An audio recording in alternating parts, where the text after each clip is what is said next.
Assalamualaikum warahmatullahi wabarakatuh. Sampurasun.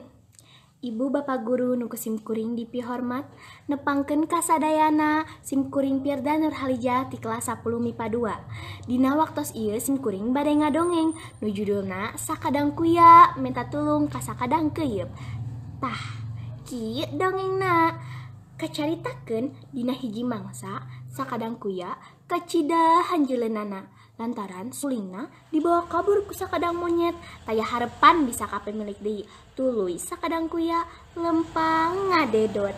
Karepna rek balik ka pamatuhanana di sisi walungan. Ngan barang anjog ka sisi walungan gok panggih jeung sakadang keuyeub. Kunaon sakadang kuya becikan sedih kitu?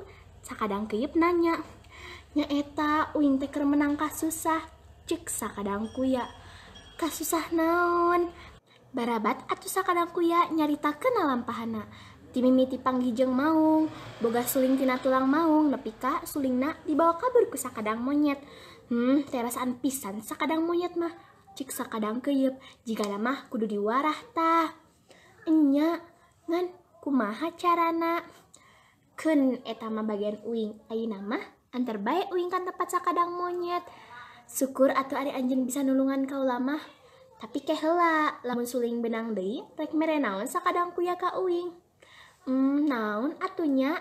Kieu atunya kaula teh geus lila hayang boga munding. Tah kumaha lamun buruhna ku munding bae. Heug ari kitu mah, ari munding mah kaula ge boga sarakit. Pek tu jaluma keur anjeun, asal suling benang deui. Heug ari kitu mah kaula daek nulungan. Bring atuh sakadang kuya jeung sakadang keuyeub teh indit ngadatangan sakadang monyet. Kasampak sakadang monyet keur nyuling dina dahan kai pangluhurna. Tretrot, tretrot, suling aing tulang maung benang ti sakadang kuya. Uhuy.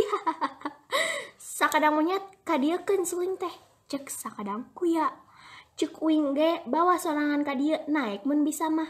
Tembal sakadang monyet bari ngarenyohan. Pokona lamun suling teu dibeukeun deui rasakeun sia. Ngadenge omongan sakadang kuya nu kitu teh, sakadang monyet malah nyangseurikeun.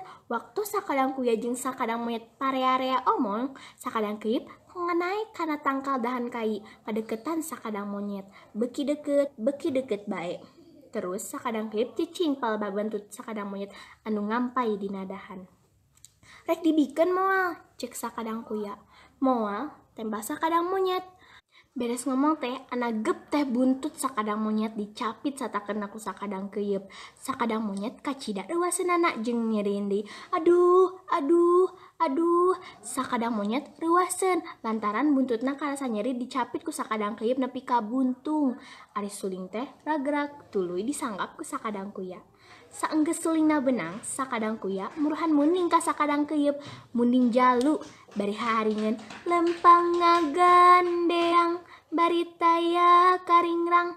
Sakadang keuyeub balik kana liangna di sisi walungan. Ngan barang asup kana liang awakna kutingcak ku mending. Anu matak cenah nepi ka ayeuna di tonggong keuyeub aya nu dekok siga tapak suku kaki munding. Ari sakadang monyet mah terus kabur, malah teu balik-balik deui ka dinya. Jigana mah eraeun lantaran buntutna buntung teh dicapit ku sakadang keuyeub. Malah mah cenah turunan oge buntutan disebut bae oa. Lantaran lamun karasa nyeri sok kumarurung oa nepi ka suarana kitu deui. Sakitu we nu bisa simkuring sampaikeun. Wassalamualaikum warahmatullahi wabarakatuh.